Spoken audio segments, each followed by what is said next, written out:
Mappable USA podcast, where we put you on the map. This is Ron Costa broadcasting live in the Mappable USA studios in Las Vegas, Nevada.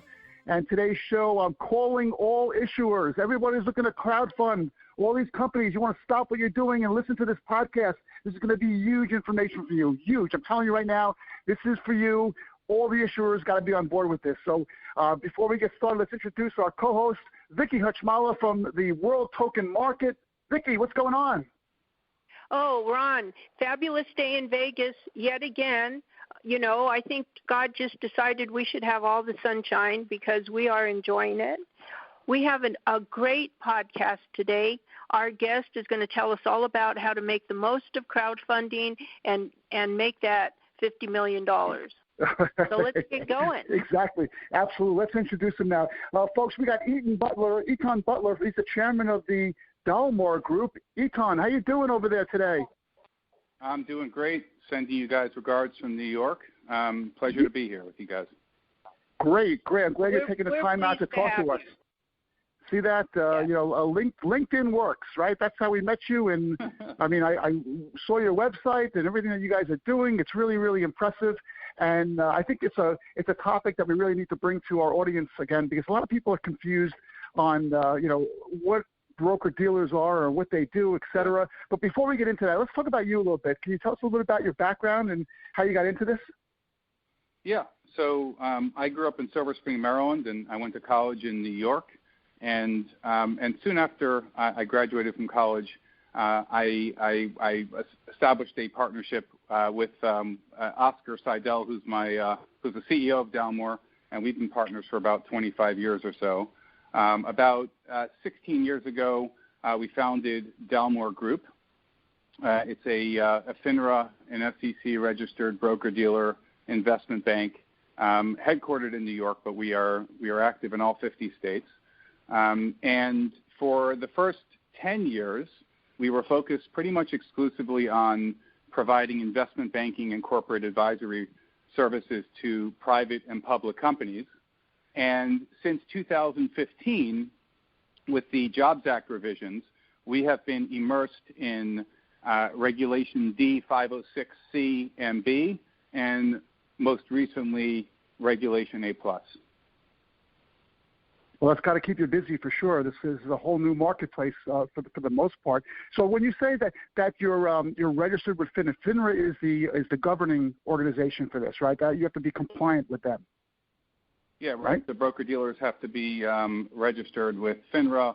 All of the sales personnel and need to be licensed with the appropriate securities licenses in order to transact and help facilitate the sale of securities. And the whole thing with the licensing, et cetera, this isn't a process that's quite easy. You can't do this overnight. And it's also very expensive to set up a broker-dealer, too. So, you guys have been at it for a long time, and now you're kind of reaping the rewards and the experience that you've had all these years. So, so tell us what was the impetus of getting into the Reg 8 part of it? I mean, you saw this, and you see it as the new thing and something. Yeah, so it's interesting, having been in this business for as long as we have and, really, and still today having traditional investment banking operations, meaning issuers come to us who are looking to raise capital. And we have investment banking, different investment banking divisions within our firm that specialize in different industry segments. What's interesting is that since 2015 in the revisions to the finalization of the Jobs Act, it's opened up a unique way for issuers to raise capital and really take the capital raising efforts into their own hands because they're able to market their offerings to the public. In Regulation D 506C, they're able to market their offerings to accredited investors, which I believe represents about 7 or 8% of the U.S., and they tend to be sophisticated investors. They do their diligence. They're very concerned about valuation and track record, et cetera. And then there's Regulation A+, which is really unique in that the issuer is able to raise capital from 100% of investors in the U.S., both accredited and non-accredited investors, and oftentimes at a very low investment minimum. These are what some folks call the mom and pops of the U.S. right? And now everyone in the U.S. is able to participate in investments. If you're an issuer and you're looking to raise a few $1 million, $5, $10, $15, $20 million, what are your options?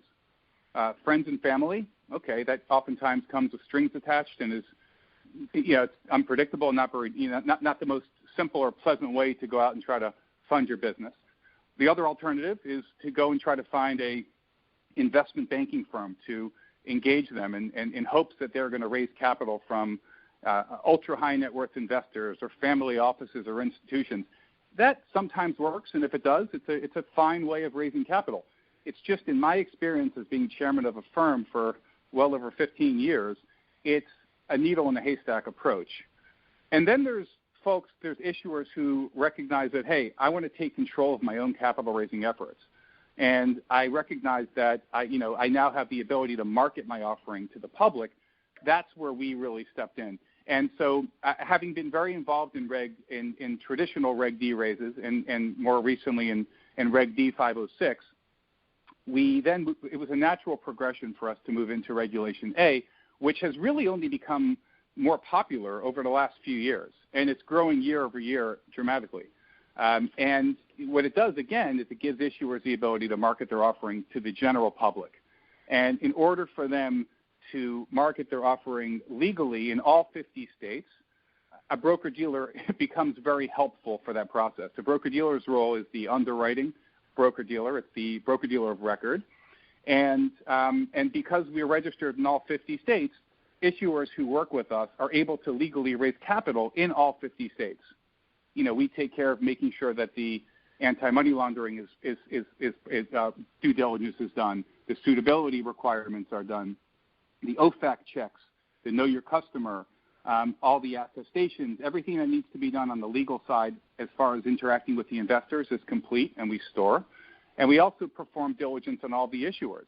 We perform, background checks and bad actor checks, and we diligence the company and their materials to make sure that we have a complete file on the issuer as well. And that's when working with the broker-dealer could be very helpful. We talked a bit last time about an issuer who's considering a Regulation A. What's the best approach for them? So we believe that the issuers have two choices as far as how to hire a broker-dealer when you're pursuing a Regulation A. On the one hand, there's about 51 or 52 platforms out there. We call them consolidated platforms.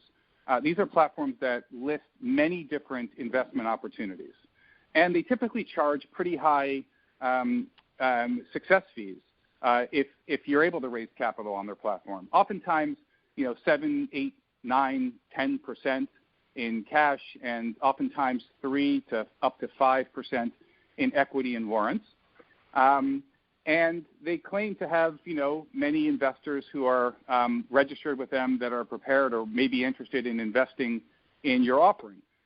The issue that we found is that, and that a number of the issuers that work with us have found, is that the issuer ultimately has the responsibility to market their own offering. So they're spending money on PR, they're spending money on advertising, they're spending money on Facebook conversions, and they're directing that traffic, if you're working with a consolidated platform, to a third party who oftentimes will be the beneficiary and owner of those investors and retarget them for other offerings.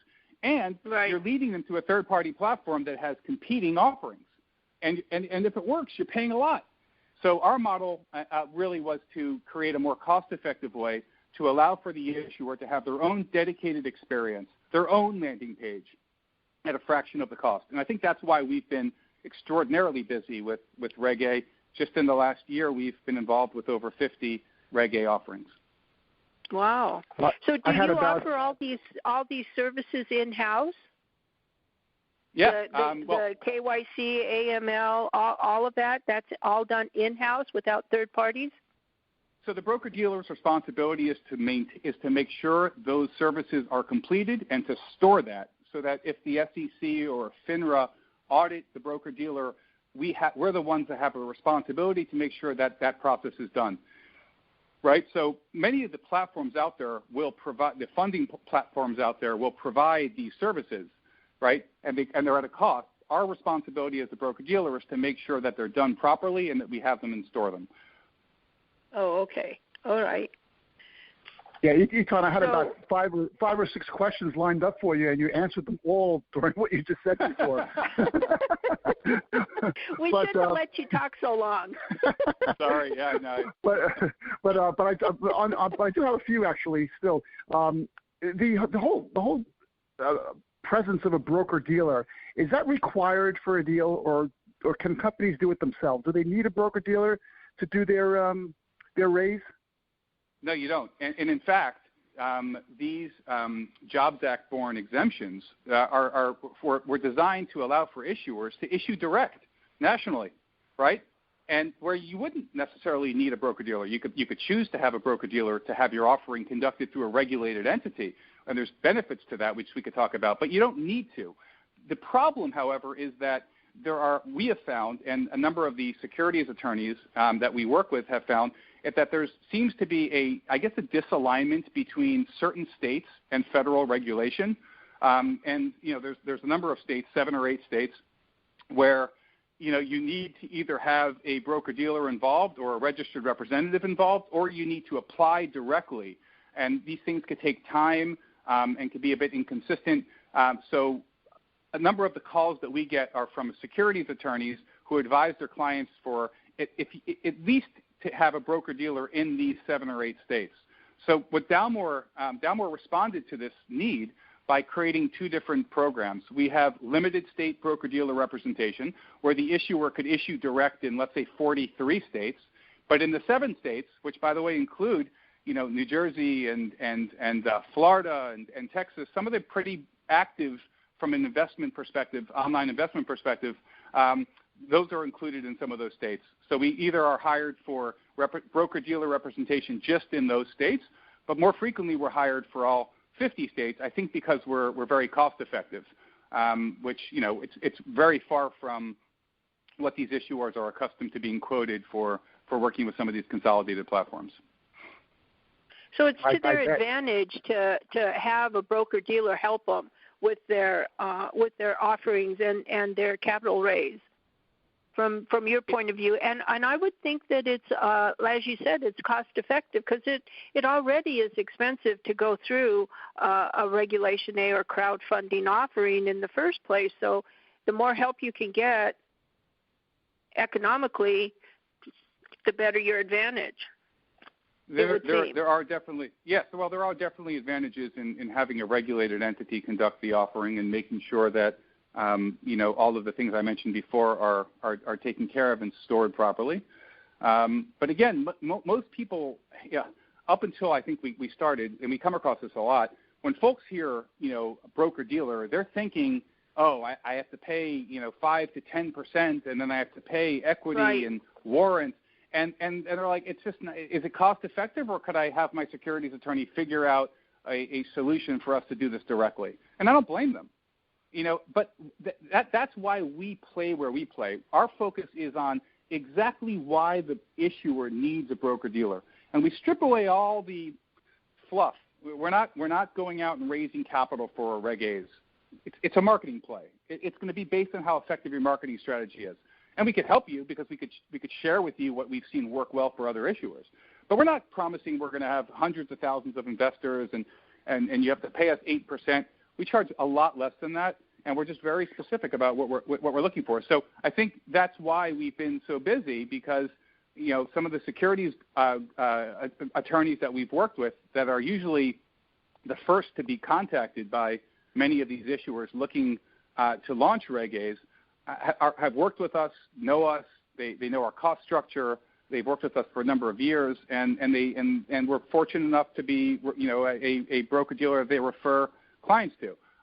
More recently, we've been starting to get contacted by issuers who have done their homework, right? So they'll go to the SEC website, they'll look at the EDGAR offerings, and they'll explore. It's all public information. What offering that succeeded, what's closest to what they're doing, and they'll identify the fact that Dalmore was the underwriting broker-dealer, the broker-dealer of record on these offerings, and they'll call us and they'll say, hey, could you put together the same team that worked for so-and-so issuer. So that's typically how we interact with issuers and how they get in touch with us. So give our listeners an idea of how long it takes to go from the beginning to the end of the offering, and relatively how much it costs to do that. Right. So first, for Regulation A plus Tier 2, which are 95% of the regulation of the Reg A's that we do are Tier 2, you need audited financials. Right. So first thing you need is audited financials. 2 years. If you're 2 years old, if you're 1 year, then 1 year. And if you're a new and you don't have any transactions on your books, you still need an audit. It's just you're auditing nothing, right? But it's still a requirement that you need. Once you have the audit, you pick out your securities attorney. The securities attorney's primary responsibility is to answer questions as far as structure and legality of what it is you're doing. And their primary responsibility is to file your offering circular, which is called the 1A, with the SEC, with the objective of receiving a qualification letter from the SEC. That process we've seen takes, they like to say 45 to 60 days. I think that's accurate. It depends on how busy the regulators are. It depends on how complicated the offering is, and how many questions, how much back and forth there is. But on average, I think that's a fair time frame. From the broker-dealer files your offering and the diligence and the agreement with the issuer with Finra. And the goal of that process is to receive a no objections letter from Finra. Finra doesn't have a time frame that they're required to provide this. But again, we've seen on average that time frame also being around that 45 to 60 day mark. So I would say that once you have the audited statement and you're ready for your securities attorney to file your 1A with the SEC, a fair estimate is about 45 to 60 days or so before you're able to actually go live with an Invest Now button on your website that investors could click on and invest into your offering. Oh, okay. So should companies that are interested in doing this Reg A kind of an offering, how much time do they need to devote to marketing what they're doing before they start the process, or is it even necessary? Well, critical, right? So what you don't want to do is you don't want to spend the upfront money on paying a securities attorney, on paying us, the broker-dealer, on selecting a transfer agent and a funding portal and an audit, just to be able to have an Invest Now button on your website with no plan. No one's going to come. You have to invite them, right? So yes, if you have customers, you have to get the word out, and it's the issuer's ultimate responsibility to generate as much traffic as possible to visit that site. Now, there's many ways to do this. There's a boots on the ground marketing strategy where you're overseeing a Facebook and a pay-per-click campaign. There's PR to generate stories to get a relevant message out to the industry that the issuer is involved in. There are financial publications and newsletters and podcasts. It's endless. There's celebrities and there's influencers. There's all kinds of things you could do depending on what industry you're in that we've seen work well for others that we're always happy to share with new clients. But ultimately, and this is very important, the only successful distribution and syndication strategy that we believe works well for Regulation A is a successful marketing and PR campaign designed to steer as many eyeballs as possible on your Invest Now button on your landing page. That's it. And you need a plan, right? So we're happy to make introductions to folks that we've seen assist some of the issuers that we've worked with. So you don't actually help with marketing. You just refer and advise. Right. We serve as the broker-dealer of record that allows for you to make your offering available in all 50 states in a compliant way, in a very cost-effective way, but ultimately the issuer is the one doing the marketing. We're not introducing investors. Right. Oh, okay. So Etan, we talked about getting eyeballs to the Invest Now button, and we also we touched upon the portals out there, the crowdfunding portals. How does somebody set up that Invest Now button on their site? Is that something that you guys do? Is it a private label software for you, or how does that work? There are a few. usual suspects that we've worked with many times for a number of years, and that we work really well with.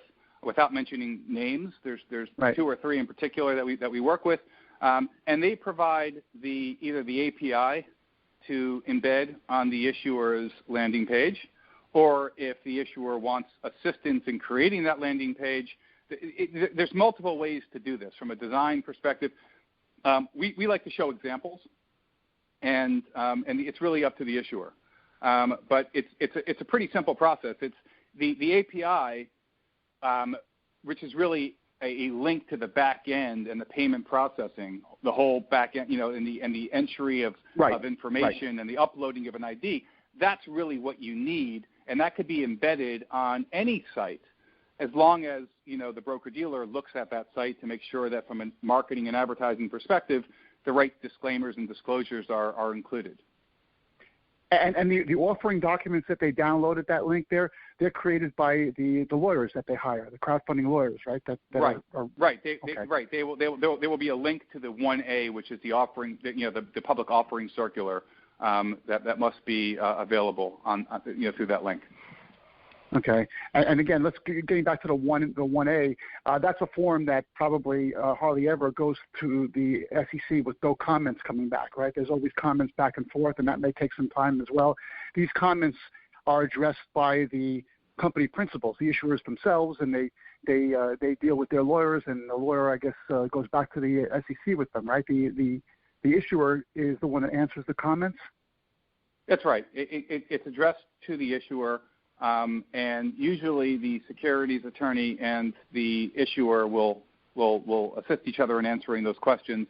That's why it's important to work with an experienced attorney that's familiar and experienced in filing 1As, because they've seen them all, right? And they know how to respond, or they have already responded to whatever questions the SEC might have. There's always every now and then a new question that hasn't been seen before. And there's no real control over what type of questions will be asked. But if you worked with an experienced law firm, that could be helpful, and that could speed up the process, or hopefully reduce the likely number of questions that will come back. Well, I would imagine in this world of coronavirus, that in itself would probably have a lot of disclosures that you never saw before, right? So you'll throw another monkey in the wrench on that.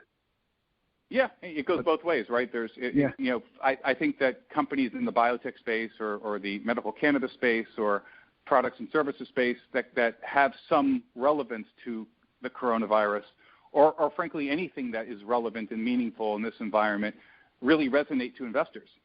And that's something that you see implemented into their marketing strategy.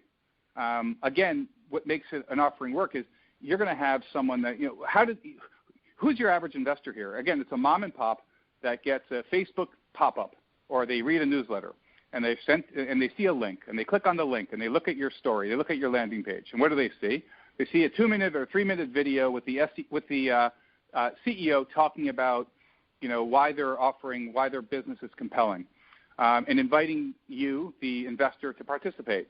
Right? So that message needs to be that needs to resonate, that needs to be easy to understand, it needs to be meaningful, it needs to be exciting to generate, to cause someone to swipe in a $500 credit card investment and become a shareholder. So we do see a move towards folks that adjust their marketing strategies around what is relevant in today's environment.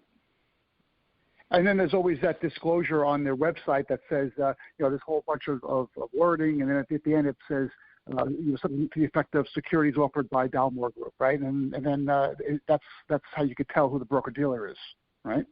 Right, yeah. So it either says securities offered through Dalmore Group, or it says securities offered through a broker-dealer, and then they click on the 1A link, and then as they dig deeper in, then they'll see everything fully disclosed in the 1A, which will include the name of the broker-dealer and will include the compensation arrangement between the issuer and the broker-dealer, and the use of funds, and all relevant information. Now, how do you contract with an issuer? Is it a term, a certain time? Is it a certain raise? Like in a year, let's say I want to I want to get out of the relationship somehow. Is that the way that it works, or how does that happen? So for Reg A, the issuer could raise whatever their maximum offering price is over the course of 12 months. They have a year to raise that, and they could apply to file an extension to extend it for another year. Our average, our typical engagement letter is for 1 year with the option to renew for another one. So that's but if anyone's ever not happy, or folks aren't not happy because we're so cost effective, right? And we do our job well. Right. We see on the other end, what we see is, folks, why would someone be unhappy if they believe that they're going to get a lot of value? Let's say you're a consumer products company and you have 20,000 users or customers, and you sign up with one of these consolidated platforms and you agree to pay 8% and 3% warrants, and you're hopeful that they say they have 200,000 or 300,000 investors, and you're hopeful that you'll raise a lot of money from them. So you start marketing to you make the announcement, you spend some money in marketing, and you figure, my marketing and their capabilities should create a lot of success. What we've seen happen is that there are issuers that don't necessarily get what they had hoped for as far as investment from these platforms, because there's so many of them, and they, a lot of the same investors get targeted with a lot of different opportunities, and to have to spend that kind of money if the issuer is the one whose clients or whose customers are the ones that end up investing, that could lead to a sour taste. And so we have some of our clients come to us, or the issuers will come to us after having an unpleasant experience at another firm or another platform, and they're looking for a more cost-effective, kind of individualized approach where they recognize that, hey, we're the ones that are actually going to generate the traffic and make this work, right? We're paying for it. We're the ones that, we'd rather pay less commissions and send these investors directly to our own site rather than a third party. Yeah, you might as well, if you do the work yourself, you know your company the best, right? And by the way, you should certainly start that way. And if you exhaust your marketing dollars, and if you exhaust your own clients and friends and family and network, and you say, you know what, we set out to raise $30 million, we only raised 15, you could always have us introduce you to some of these bigger platforms if you'd like. Now you'll have to pay a lot more in equity and warrants, so that we, your underwriter, could pay them the fee that they need. But that's always a possibility. You could, and we have clients right now that we also list on other platforms. We haven't seen tremendous success from that, but it is a possibility. So you can get the best of both. Yeah, sometimes when you exhaust your friends and family and the deal goes bad, that's how you can decrease your friends and family. Exactly. Well, there is that. but let's talk about this a little bit on the Dalmore side of this. What do you do? Like, you don't accept every issue. I mean, is there a vetting process on your end? Absolutely. First, there's background checks, right? So we're not dealing with any bad actors, right? So that's number one. There needs to be we need to feel comfortable with the management team. We need to feel like they're using they're properly they have the right service providers, especially the legal, right? There needs to be an attorney who has some level of experience in advising clients through this process. That's number two. Number three is it needs to be the business itself needs to be legal. And number four, they need to be properly funded, right? So again, if a company is saying, hey, you're starting to say, hey, I really can't pay for anything up front, or, that's a red flag, because there are upfront fees, and and not only are there upfront fees, but it doesn't just, you don't want to just, again, like I mentioned this before, you don't want to just pay this upfront fee to have an invest now button. It's all about what are you going to do then? Right, what are you going to do then? So if you don't have a marketing budget and you don't have a plan, we're happy to share what that marketing budget should be. We're happy to share data based on what we've seen as far as how much you should likely have to generate a certain amount in the offering, right? We're happy to share all this, but you do need to be properly funded so that you can kick off your offering and the marketing and the PR properly. Yeah, have you had any experiences with companies that are like pre-revenue and maybe they fall into that category where maybe they're not in a position to actually, go that route with the broker-dealer at this point? Yeah, and you know what? Some of them started off with a Reg CF, right? They just sign up with whatever platform and hope that they could raise, up to $1 million, and then they'll use those proceeds to properly launch an A, right? That's a path. And the other path is they could pursue a Regulation D deal, right? A 506, and especially if they could go out and just start to do a capital raise, right? Go to the friends and family or whoever they could get in front of and hopefully raise some money again to finance the A. So there are alternatives, and if a company doesn't have the appropriate amount of funding to pursue a successful Reg A offering, they shouldn't start it. They should wait until they are properly capitalized. Absolutely. Boy, is that a great point. Yeah. And I've seen a lot of companies try that. Well, the old bridge to Reg A, they do the Reg CF first, just like you said. So that's kind of interesting. What about the industries in general? Is there any hot industries you see? Medical, real estate? What's happening these days? So you have the sexy stuff and you have the not sexy stuff. The not sexy stuff is the real estate deals, but it's sexy to investors who otherwise wouldn't be able to participate in these deals, right? So for $500, which might be a lot of money for some folks, and they get to actually invest in something that is presented well, that it's vetted, that's diligenced, and that might be a good investment for them, right? So that's interesting. That before that was interesting to accredited investors that got to invest in things that were only available to institutions and hedge funds. Now it's a step further. Now it's the average mom and pop who are saying, okay, I have $500 to invest, and here's an interesting real estate deal that I understand that's compelling. So that's the real estate stuff, and that comprises a lot of the money that's been raised so far in Regulation A. On the other end, there's the more exciting stuff. There's the artificial intelligence. There's the biotechnology. There's the cannabis. There's psychedelics. I mean, it doesn't end. It's really interesting. Entertainment, sports, franchises, racehorses. I mean, we've seen all different type of interesting transactions.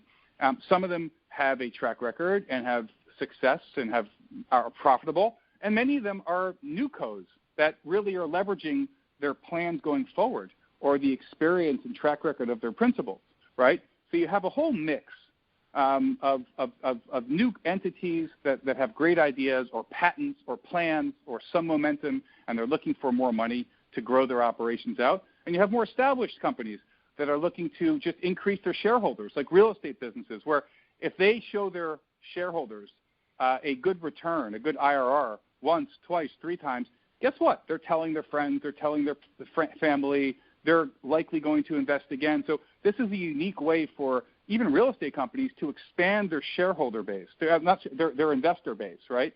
That may have been limited in the past just to friends, family, or accredited investors. Now, success creates confidence. Do you think that blockchain has any kind of impact on crowdfunding, Regulation A, or otherwise? I do. I'm not an expert in blockchain, but as you can imagine, in our position, we come up across a lot of different components of, digitizing the process. And that goes all the way from digital currency all the way to fractional membership interests, et cetera. That's something that our compliance team really focuses on more than me, but we're seeing it more and more, and it's becoming more relevant. So are you doing anything with the blockchain? Some of the things we're doing do involve blockchain. Yeah. Interesting. Okay. Well, that's very interesting. Merging the two concepts together. That could be something real exciting if you can make that happen. Etan, does Dalmore do any other kind of services besides acting as broker-dealers? We do other services through the broker-dealer. We have a number of different business lines. One that's been a big business line of ours since we started was our broker-dealer services platform. And this is for individuals or teams that are in the business of raising capital, either for either investment bankers or placement agents, and they have a need to be registered with a broker-dealer. They may be at a bigger firm, and they may be interested in working with a firm that's going to give them a lot higher payout, right? And so they'll approach us, and we'll oftentimes be able to work something out with them.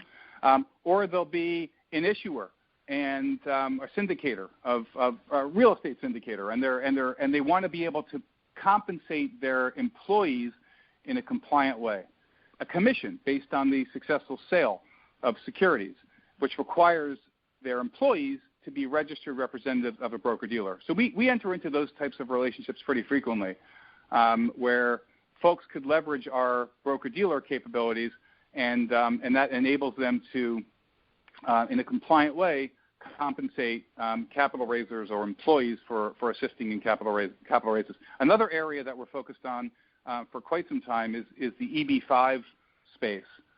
We've become a very active broker-dealer in EB5 over the years because we have registered with our firm a number of pretty high-profile EB5-focused capital raising groups.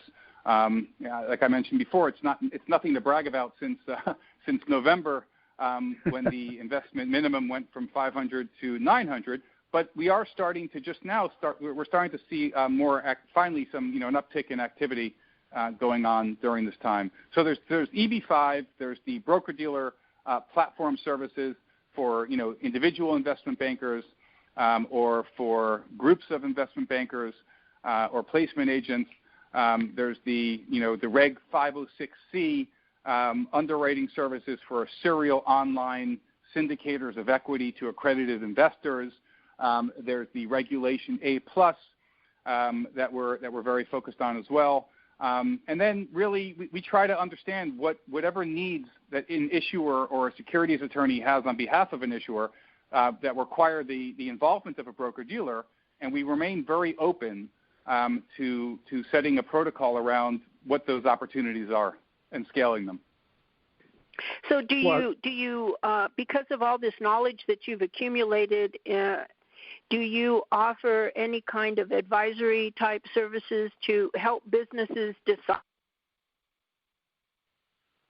decide on which path to take? Their mission? I don't consider us an educational resource.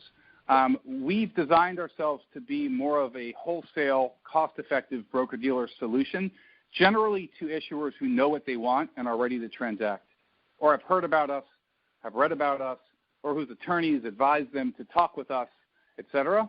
So you'll see that, like on our website, it's not lengthy. It's very bullet point and right to the point. It's kind of our nature. We don't advertise.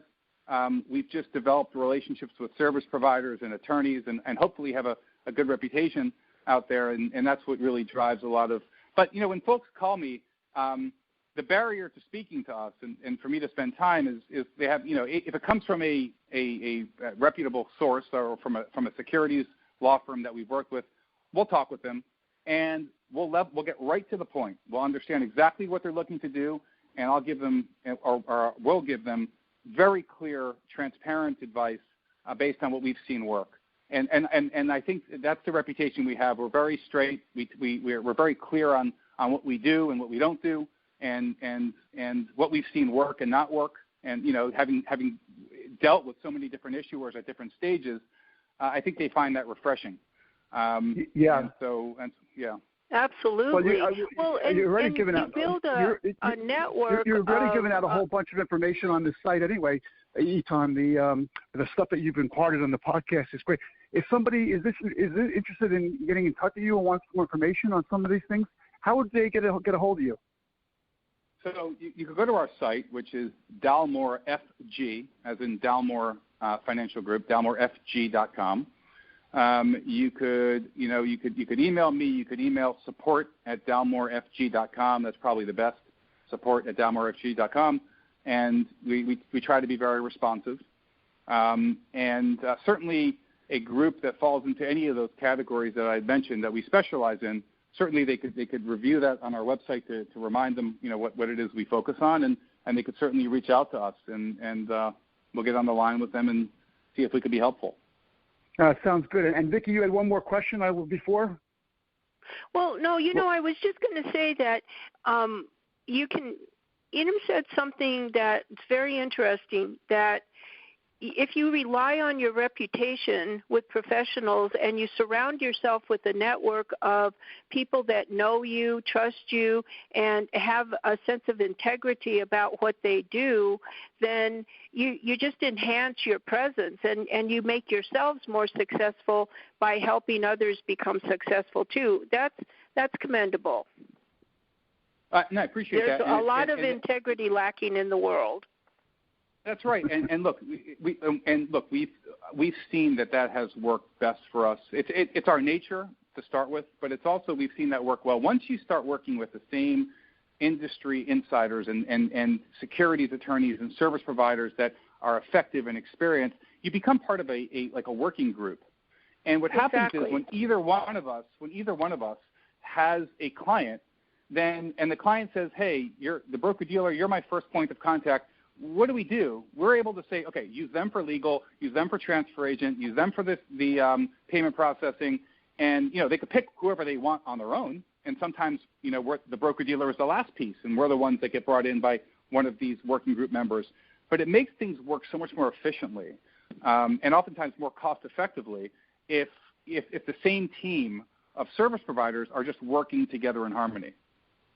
Yeah, you create a cohesive group that knows how each other does things, and it makes it more effective. That's right. Much more. Yep.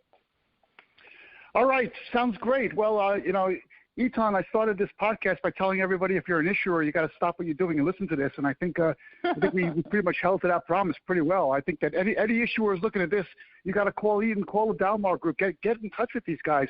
Etan, thanks so much for taking the time out to talk to us today. It was really great.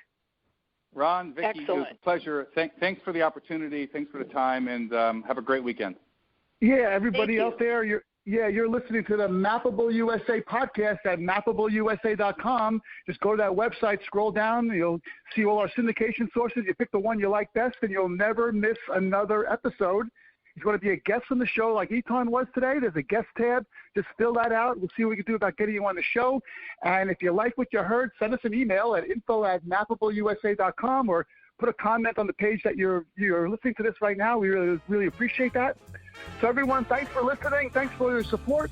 And we'll be back at you next week with another Mappable USA podcast. Have a great week, everyone.